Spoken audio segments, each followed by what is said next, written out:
Jon Jones is hiding a crazy obsession. He's already such a lethal threat inside the octagon. You're going to lose your mind when you find out what he likes to do for fun, because Jon Jones lives life like an absolute killer inside and outside the ring, from getting arrested and owning custom weapons to training his own killer dogs. Everything about him is as brutal as it gets, and it's so out of pocket. Some people think he's a straight-up danger to society. But why is Jon Jones the scariest UFC fighter of all time? If you were expecting our boy to be a big old softy on the inside, you're dead wrong. Because he's all about that dangerous life. Except he took it too far on more than one occasion. Because one time he got arrested for threatening to assault and kill a drug testing agent. And let's not forget the time he broke down in tears after getting arrested by cops on the street. You're nerd. I hate you. I hate you. I hate you. You nerd. But this was the only time anyone caught him lacking, since Jon Jones is always locked and loaded with his own rifles and killer canines he keeps with him. I mean, the guy literally does outdoor shooting drills for fun when he's not knocking people out in the octagon.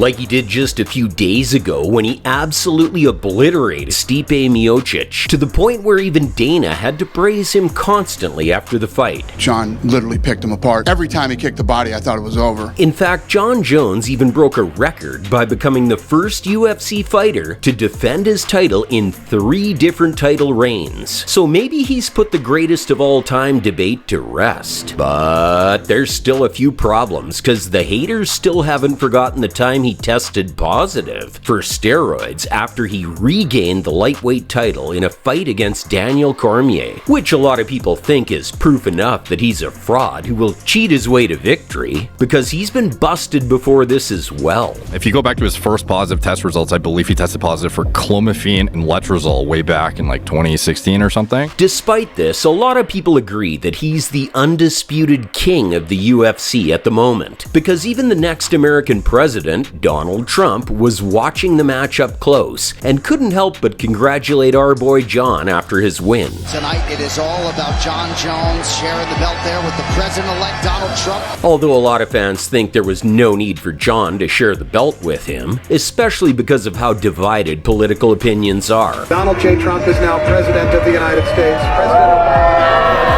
But let's be real, Jon Jones isn't about to listen to anyone, and he'll share his belt with whomever he wants to. So is Jon Jones just an out-of-pocket fighter with a killer instinct? And is he going to keep defending his titles even past his prime?